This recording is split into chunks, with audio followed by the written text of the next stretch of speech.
I never believed the ocean could keep secrets. Not after I spent half my life sailing across it. Not after watching storms tear the sky apart.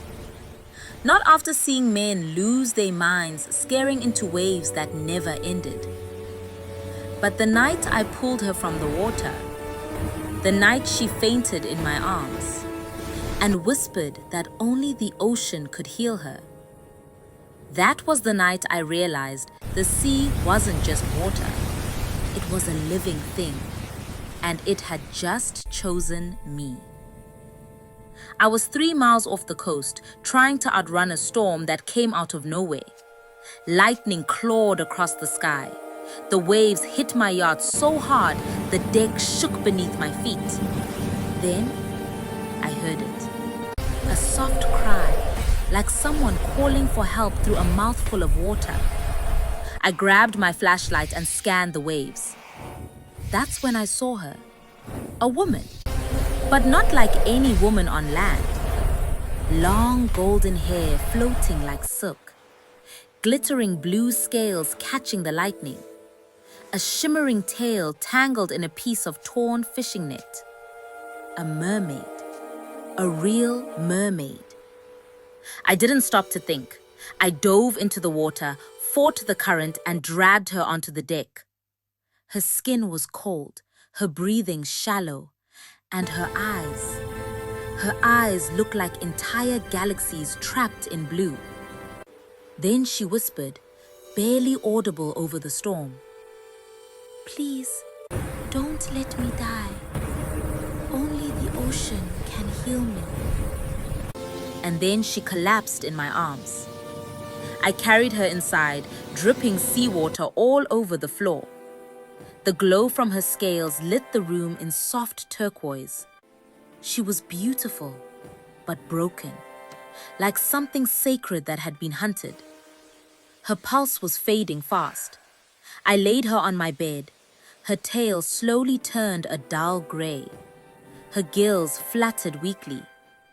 I tried to free her from the fishing net, but every knot felt like a chain wrapped around something holy. She winced. "Stay with me," I whispered. "I'm trying." Her eyes opened just a little.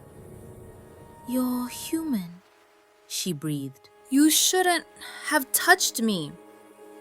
Why?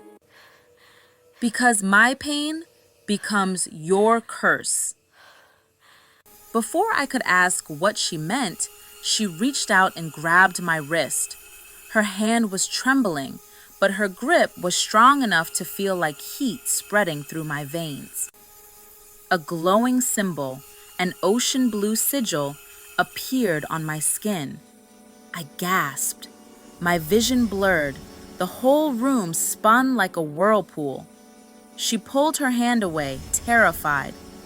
"No, no," she whispered. "You weren't supposed to be marked. Only the ocean can heal us. Only the ocean can heal me, and now you too." My heartbeat slowed. I couldn't breathe. "What did you do to me?" I choked out. "I bonded you," she said. "Now your life is tied to mine." The yacht suddenly jolted. Something massive slammed against the hull. Then again and again. The lights flickered. Her eyes widened with fear. "They found me," she whispered. "The hunters of the deep. The tide reapers." A shadow passed outside the cabin window. Something with claws and teeth, and a face twisted by the ocean's darkest fury. "We have to get you back to the water," I said. "No, I'm too weak. They'll kill me the moment I touch the sea." The yacht rattled violently. I grabbed her hand. "If the ocean is the only thing that can heal you, then I'm taking you there, even if I die doing it." I carried her back onto the storm-soaked deck. Her body was getting colder, her breathing shallow. The waves towered above us. The tide reaper climbed onto the side of the yacht, snarling, ready to strike. I stepped to the edge of the deck, holding her tight. "Trust me," I whispered. She touched my face gently. A single tear slid down her cheek, glowing like a pearl.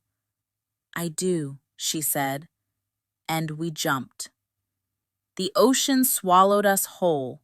The moment we hit the water, everything changed. The storm vanished. The waves grew calm. A soft blue light pulsed around her body. Her tail turned bright again, brighter than before, like it was made of starlight. The glowing sigil on my wrist spread warmth through my entire chest. Then I heard her voice, but not through my ears, through my mind. "You're healing me because the ocean is answering you." Her wounds closed. Her breathing steadied. Her eyes opened wide, full of life again. I felt her hand wrap around mine underwater. "You saved me," she whispered in my mind. "And now the bond is complete." "What does that mean?" "It means," she said, "that you're no longer just a human." The water around us darkened. Shapes moved in the shadows. More tide reapers, hungry, searching. She pulled me close, her voice trembling. "They won't stop hunting me, and now they will hunt you too." "Why?" I asked. "Because you carry the mark of the deep, and because—" She hesitated, touching my cheek. "Because we are bound by fate, by the ocean, by something older than both our worlds." The water began to glow again, swirling around us. She whispered one last thing. "Come with me, to my kingdom beneath the sea. It's the only place where you'll survive the curse."